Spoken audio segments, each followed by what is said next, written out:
మనం స్టార్ట్ చేసే టాపిక్ ఏంటండి, టైం అండ్ వర్క్ అండి.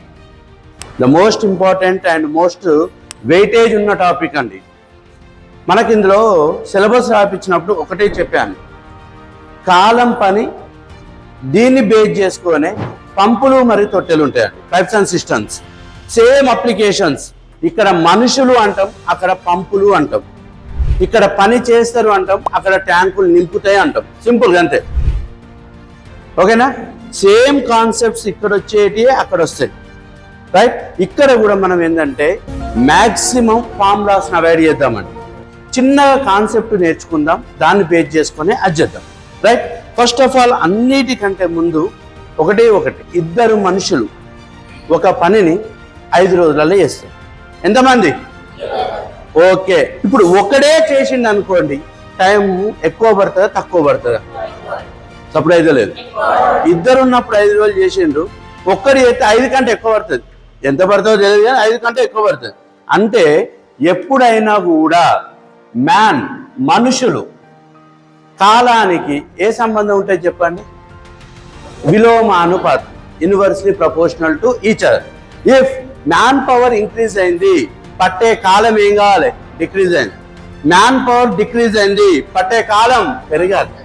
They are inversely proportional to each other. First concept అది. జనాలు పెరిగిండు, రోజులు తగ్గుతాయి. జనాలు తగ్గిండు, రోజులు పెరుగుతాయి. నో డౌట్, అంతేనే కదా? అదే విధంగా ఒక పర్సన్ ఒక పనిని X రోజుల్లో చేసిండు అనుకోండి, సమ్ డేస్, వాడు ఒక్క రోజులో చేసే పని ఏమైతే చెప్పండి? 1/x అవుతుందా కాదా? అంతే సింపుల్, 1/x. అంతేనా? రైట్. నెక్స్ట్ ఇంకో కాన్సెప్ట్, మనం తీసుకునేటప్పుడు మొత్తం పనిని ఏ రకంగా తీసుకోవాలి అనేదే ఇక్కడ ఇంపార్టెంట్. ఒకవేళ పనిని శాతాల పరంగా, పర్సంటేజ్ పరంగా చెప్పినప్పుడు మొత్తం పనిని ఇండికేట్ చేసేది ఏంటి చెప్పండి? 100%. No doubt. మొత్తం పని ఆల్వేస్ ఇండికేటెడ్ విత్ 100%. ఇంకో రకంగా చెప్పాలి అంటే మొత్తం పనిని ఎల్లప్పుడూ దేనితో చూస్తే చెప్పండి? 1తో కూడా చూపించవచ్చు. ఎందుకు చెప్పండి? 100% అంటే పర్సంటేజ్ అంటే డినామినేటర్లు ఏమిటో చెప్పండి? 100. ఇది క్యాన్సిల్ చేస్తే ఏమైతే చెప్పండి? 1 అవుతుంది. అంతేనే కదా? 100% ఎప్పుడు కూడా దేనికి ఈక్వల్ అండి? 1. అంటే మొత్తం పనిని మనం చేసేటప్పుడు శాతాల పరంగా మాట్లాడినప్పుడు that can be indicated with and 100%.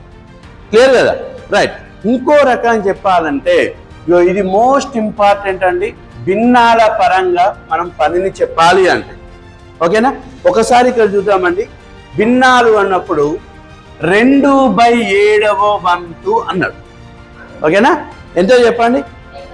మీరు అర్థమెటిక్ రీజనింగ్లో ఇంకా స్పెషల్గా చెప్పాలంటే అర్థమెటిక్లో మీకు ఫినిషింగ్ టచ్ మంచిగా రావాలి అంటే మనం భిన్నాన్ని ఎలా అప్రోచ్ కావాలి, పర్సంటేజ్ను ఎలా అప్రోచ్ కావాలి, రేషియోను ఎలా అప్రోచ్ కావాలి, అంతే.